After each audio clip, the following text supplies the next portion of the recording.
बिस्मिल्लाहिर्रहमानिर्रहीम। सब्जेक्ट है CS610 computer networks और रिकमेंडेड बुक जो हम यूज़ कर रहे हैं वो है computer networks and internet 5th edition. आज हमारा लेक्चर नंबर 36 है, तो आज का लेक्चर की जो टॉपिक है ये वाले आप देख लीजिएगा। तो चलिए लेक्चर स्टार्ट करते हैं। पिछले लेक्चर में हमने चैप्टर नंबर 26 को स्टार्ट किया था। ये chapter 30 ECP reliable transport service. आज हम उसी चैप्टर को कंटिन्यू करेंगे। आज जिस पेज से हमने कंटिन्यू करना है वो है पेज नंबर 438। और ये पेज नंबर जो मैं बता रहा हूँ ये आपको रिकमेंडेड बुक का बता रहा हूँ, आप इसको लाजमी स्टडी कीजिएगा। और जो बुक हम यूज़ करें वो है computer networks and internet 5th edition. सबसे जो पहला टॉपिक है वो है पैकेट लॉस एंड रिट्रांसमिशन। तो पिछले लेक्चर में हमने स्टडी किया था कि जो टीसीपी होता है ना, रिलायबल डाटा ट्रांसमिशन को ऑफर करता है। अब लेकिन ये चीज़ है कि टीसीपी जो है रिलायबिलिटी को कैसे अचीव कर रहा है, तो इसका जो आंसर है वो है रिट्रांसमिशन। तो रिट्रांसमिशन का मतलब है कि डाटा को दोबारा बार बार सेंड किया जाता है जब तक कि उसे जो रिसीवर है उसको रिसीव ना हो जाए। अब कैसे, अगर सपोज करें एक एप्लीकेशन है, उसने दूसरी एप्लीकेशन को कोई भी डाटा सेंड करना है। अब जब ये एप्लीकेशन 1 है ना, इसको डाटा सेंड करेगी। तो डाटा सेंड करने के बाद क्या है कि जब एप्लीकेशन 2 को रिसीव होगा तो वो क्या करेगी कि एक एक्नॉलेजमेंट सेंड करेगी किसको, एप्लीकेशन 1 को। अब जब तक एप्लीकेशन 1 को इसकी एक्नॉलेजमेंट नहीं मिलेगी, ये डाटा को दोबारा बार-बार एक स्पेसिफिक टाइम इंटरवल के बाद सेंड करता रहेगा। अब जैसे ही एप्लीकेशन 2 को डाटा रिसीव हुआ तो एक एक्नॉलेजमेंट का मैसेज इसको सेंड कर देगा एप्लीकेशन 1 को। तो जब एप्लीकेशन 1 को सेंड कर देगा तो इसका मतलब है कि जो डाटा है वो सक्सेसफुली उसको रिसीव हो गया है। अब ये उस डाटे को दोबारा से सेंड नहीं करेगा। लेकिन जस्ट सपोज किया कि अगर इसको डाटा रिसीव नहीं होता किसी भी केस की वजह से, तो ये क्या करेगा, एप्लीकेशन जो 1 होगी ये दोबारा से उसको रिट्रांसमिशन करेगी। तो जो अभी हमने जो कांसेप्ट देखा है ना टीसीपी यानी अचीव रिलायबिलिटी, तो कैसे करता है वो रिट्रांसमिशन के थ्रू अचीव करता है। अब अगर पहले कंप्यूटर को एक्नॉलेजमेंट रिसीव नहीं होती तो वो क्या करता है कि जो अभी उसने डाटा सेंड किया है ना, उसी डाटे को वो दोबारा से रीसेंड कर देगा, यानी उसको रिट्रांसमिट कर देगा। तो इस तरह से जो है वो टीसीपी होता है वो रिलायबिलिटी को अचीव करता है। अब यहाँ पे इसकी कंप्लीट एग्जांपल गिवन है, तो यहाँ पे इसको थोड़ा-सा जल्दी से स्टडी कर लेते हैं। जस्ट सपोज़ करें कि एक एप्लीकेशन है ना, उसने दूसरी एप्लीकेशन को कोई भी डाटा सेंड करना है। अब यहाँ पे है सेंड मैसेज 1, जब वो पहला डाटा है ना, वो सेंड करेगा, यानी कोई भी डाटाग्राम को सेंड कर रहा है।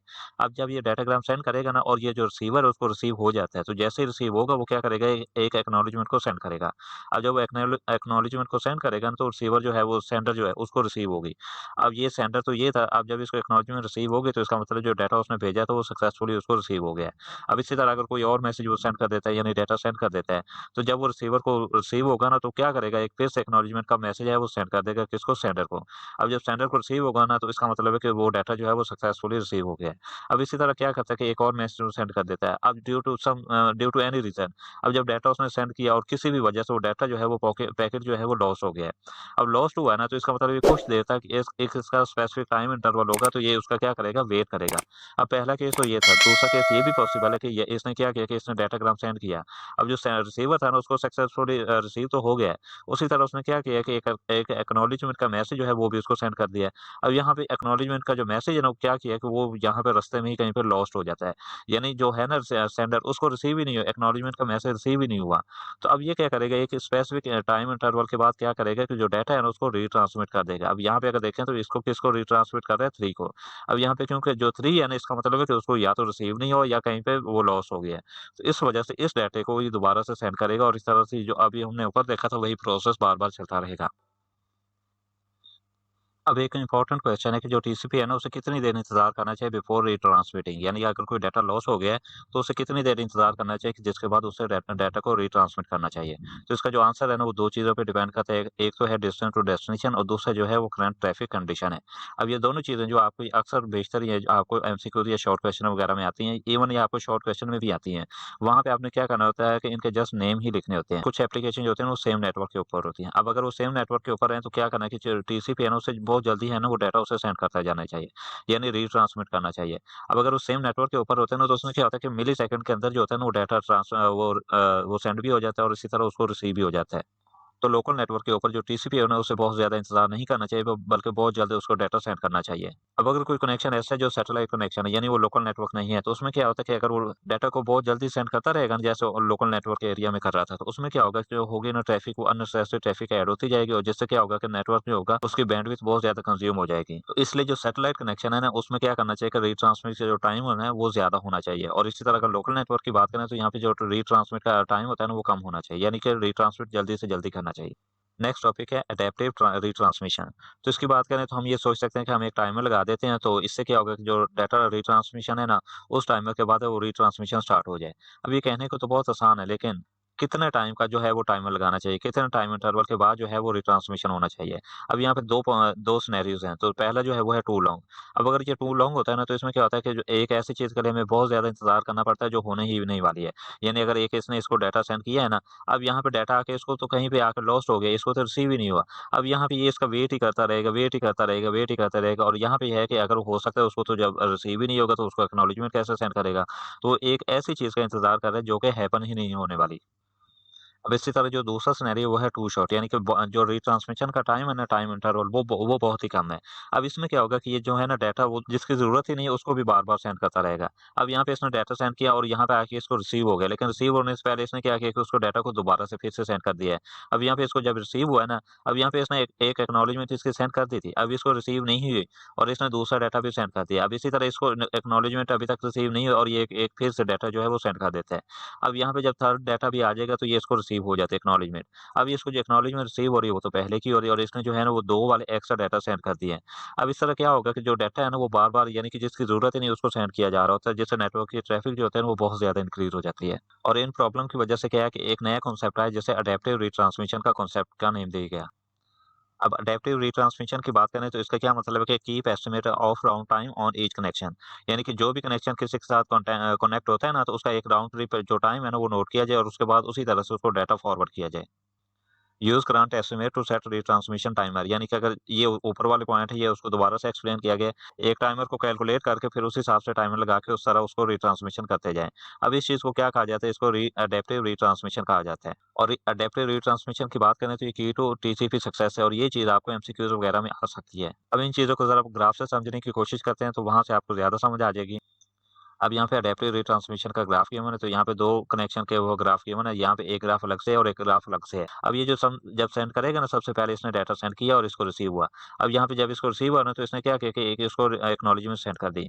अब यहाँ पे इसने अपना एक टाइम जो है ना वो नोट कर लिया कि इतना टाइम है, जस्ट सपोज़ कि 10 सेकंड है, 5 सेकंड है, तो यहाँ पे ये क्या करेगा कि उसको कैलकुलेट करके अपने टेबल वगैरह में ऐड कर लेगा।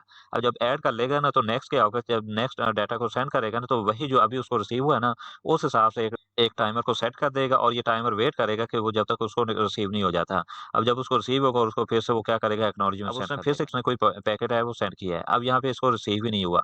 अब जितना उसने टाइम इंटरवल रखा हुआ था ना, उससे थोड़ा-सा ज़्यादा, यानी कि जस्ट सोच के यहाँ पे 10 बन रहा था ना, तो वहाँ पे जो उसने टाइमर सेट किया ना, उससे थोड़ा-सा ज़्यादा क्या करेगा, वेट करने के बाद उसको डाटा को दोबारा से रिट्रांसमिट करेगा। अब इसी तरह ये कनेक्शन है, एक और कनेक्शन है, तो यहाँ पे क्या है कि उसने सबसे पहले जब डाटा सेंड किया है ना, तो यहाँ है इसको रिसीव हुआ है। अब यहाँ पे उसको रिसीव होने के बाद क्या है कि उसने एक्नॉलेजमेंट को है वो सेंड कर दिया। अब यहाँ पे अगर बात करें तो यहाँ पे जस्ट सपोज़ किया कि यहाँ पे 5 सेकंड का टाइम इंटरवल है। अब उसने उतना टाइमर सेट कर दिया और नेक्स्ट जो सेंड करेगा ना वो 5 सेकंड का वेट करेगा। 5 सेकंड के बाद उसको फिर से वो एक्नॉलेजमेंट उसको रिसीव हो जाती है। अब जब उसने फिर से डाटा को सेंड किया और किसी भी वजह से जो है ना वो पैकेट लॉस्ट हो जाता है, तो क्या कहता है कि 5 सेकंड से ज़्यादा, थोड़ा-सा ज़्यादा क्या करेगा, वेट करेगा। यानी जैसे यहाँ पे था ना 10 तक वेट और उससे थोड़ा-सा ज़्यादा, तो इसी तरह जो है ना 5 सेकंड इससे थोड़ा-सा ज़्यादा कर रहा है। यानी कहने का मतलब ये है कि जो टाइम आउट होता है ना, वो जितने सेकंड का टाइमर सेट करता है ना, उससे थोड़ा-सा ज़्यादा उसको वेट करता है, उसके बाद फिर जो है वो डाटा रिट्रांसमिट करता है। अब अडैप्टिव रिट्रांसमिशन का मतलब है कि ये जब सेंड करता है ना डाटा, तो सेकंड जो एप्लीकेशन है तो उसके टाइम का वेट करता है। अब जब वो उसकी एक्नॉलेजमेंट आती है ना, तो यहाँ पे उसको लर्न करने की कोशिश कर रहा होता है, उसको अडैप्ट करने की कोशिश कर रहा होता है। यानी जिस तरह का नेटवर्क है, जिस तरह की एप्लीकेशन है, उसके मुताबिक ही चलने की कोशिश करता है।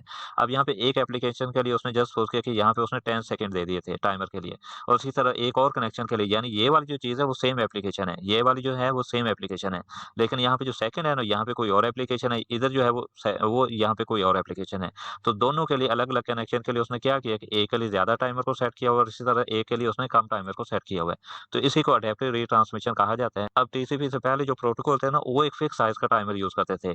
यानी जिसके साथ भी कनेक्शन कर रहे हैं ना, जस्ट सपोज़ के उसने 10 का है वो सेट कर दिया है, तो हर कनेक्शन के लिए वो 10 का ही सेट करता था। लेकिन अगर टीसीपी की बात करें तो ये अडैप्टिव रिट्रांसमिशन करता है, यानी हर नेटवर्क, हर कनेक्शन के हिसाब से वो टाइमर जो होता है वो कम भी हो सकता है, वो ज़्यादा भी हो सकता है। अब नेक्स्ट टॉपिक है buffer flow control and Windows. तो टीसीपी जो होता है ना, वो फ्लो ऑफ डाटा को कंट्रोल करने के लिए एक मैकेनिज़्म यूज़ कर रहा होता है जिसे विंडोज़ कहा जाता है। अब ये चीज़ जो होती है वो आपको एमसीक्यूज़ वगैरह में आ सकती है, तो आपने इसको माइंड में रखना है, इसकी डेफिनिशन जो है वो आपको आ सकती है, तो आपने डेफिनिशन को माइंड में रखना है।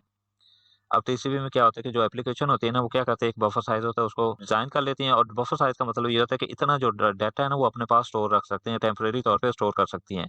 और उसके बाद कहते हैं कि जितना उनका बफर साइज़ होता है ना, उसको दूसरी एप्लीकेशन को वो इन्फॉर्म कर देती हैं। अब कैसे, अगर जस्ट सपोज़ के कि एप्लीकेशन 1 है ना, उसने एप्लीकेशन को 2 को कोई डाटा सेंड करना था, तो एप्लीकेशन 2 जो होगी, वो अपना बफर साइज़ क्या करेगी कि इसको एप्लीकेशन 1 को मैसेज कर देगी कि मेरा बफर साइज़ इतना है, यानी कि इतना टेम्परेरी तौर पे जो डाटा है ना, मैं उसको स्टोर कर सकती हूँ।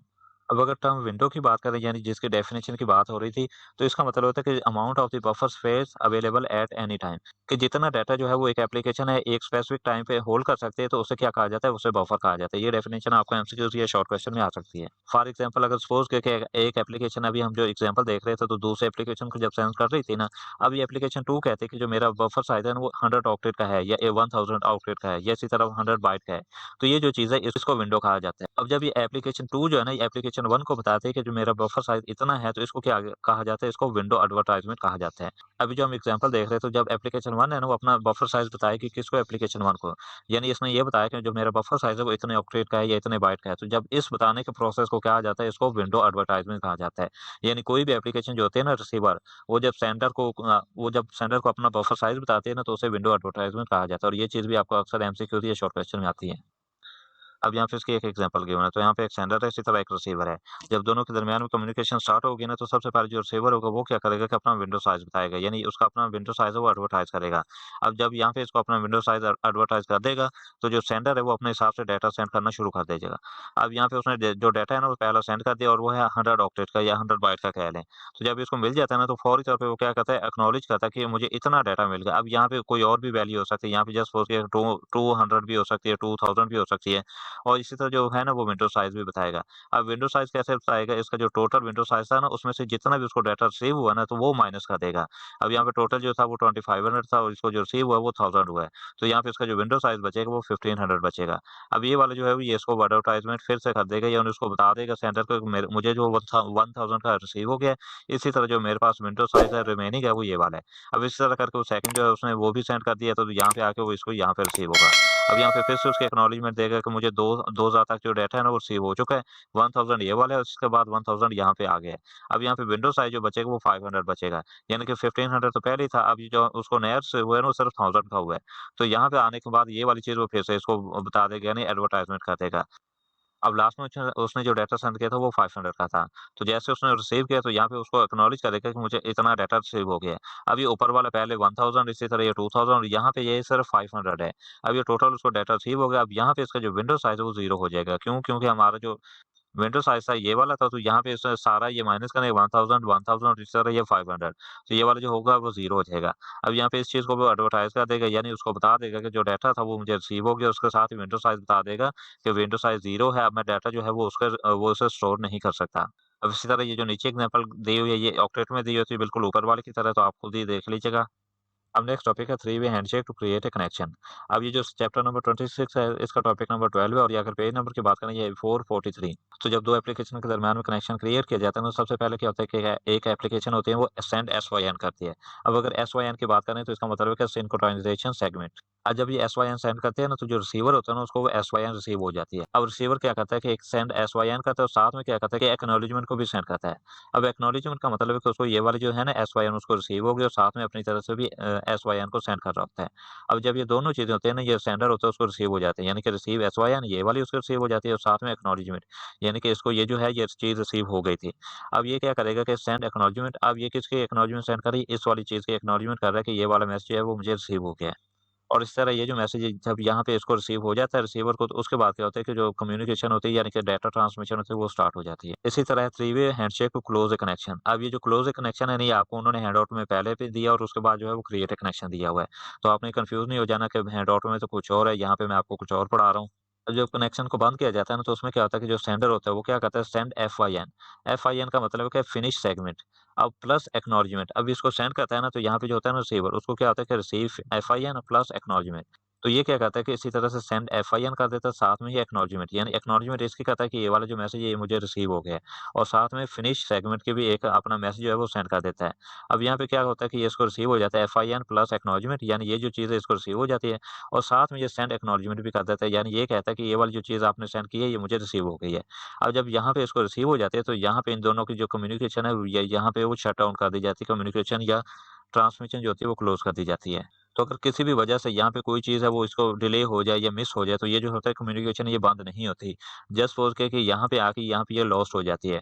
तो जब तक ये एक्नॉलेजमेंट उसको रिसीव नहीं होगी, ये नेक्स्ट स्टेप नहीं करेगा और इनके दरमियान में कम्युनिकेशन जो होगी वो बंद नहीं होगी। तो ये तो था आज का लेक्चर, उम्मीद है आपको पसंद आएगा। तो मिलते हैं जी अगले लेक्चर में। अल्लाह हाफ़िज़।